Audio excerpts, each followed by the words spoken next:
How do you not worry about the future? Or is that even possible? Maybe that's just some wishful thinking, right? Because the moment we feel uneasy about the future it's because there's an unknown, or we get a diagnosis and we don't know what's going to happen, or we're dealing with a transition in life, or the job, we're not sure it's going to work out, or maybe there are questions about our relationships. Maybe we're not sure about what we're going to do with our retirement. There are all these things that can add to the worries about our future or cultivate us worrying about the future. And so how do we begin to deal with it? It's one of those things where we hear the words, just don't worry, and that's nice, but how do we really navigate when they begin to bubble up for us? The philosopher and Emperor Marcus Aurelius says this: never let the future disturb you. You will meet it, if you have to, with the same weapons of reason which today arm you against the present. All right, so Aurelius is like, you're going to face the future with whatever you face today with. And so what do we arm ourselves with? What do we have that we can respond not just to the present, but also to the ways we begin to react, the worries that we have about the future? Proverbs 24:13-14 gives us a little bit of guidance in this when it says, my child, eat honey, for it is good. The honeycomb is sweet in your mouth. Know that wisdom is like that for your whole being. If you find it, there is a future. Your hope won't be cut off.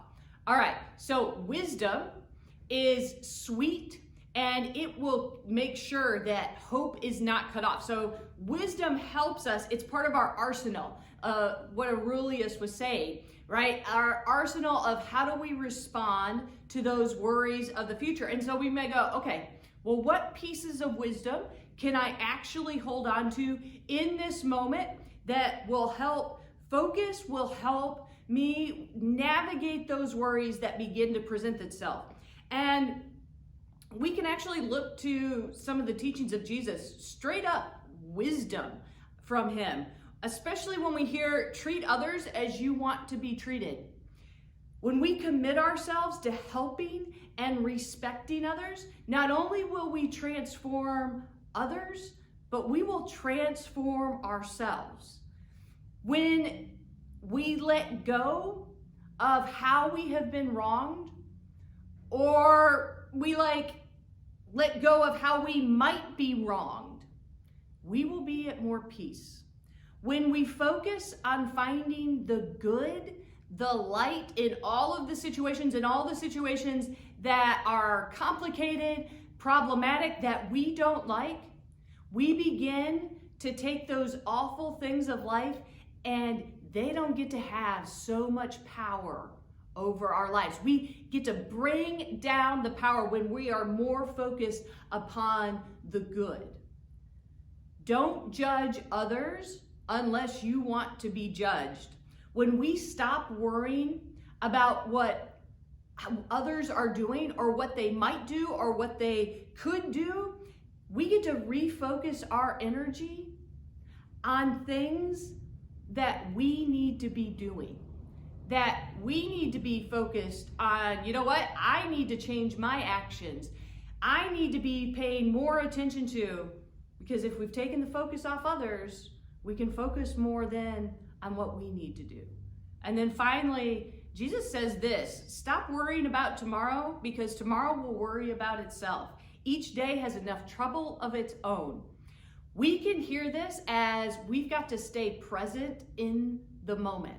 And so these 5 things are each little pieces of wisdom that we can hold on to when we feel those worries kind of bubble up, and remind ourselves, and maybe we even make one of them a mantra, like we go over and over it, we keep telling ourselves that so that it refocuses us. It says, you know what? I can face whatever's going to happen. Doesn't mean I like it, doesn't mean it feels good, but instead of allowing the worry to take over, we allow wisdom to guide us and navigate us through. Pray with me. Compassionate God, it's hard to imagine that we can actually live the words. Stop worrying about tomorrow, because tomorrow will worry about itself. Sometimes our worries about the future feel burdensome and never ending. Help us to focus on the pieces of wisdom that will challenge those worries that plague us. May we lay aside those worries at least for a few moments so we might find some rest. Guide us in your ways of peace. Amen.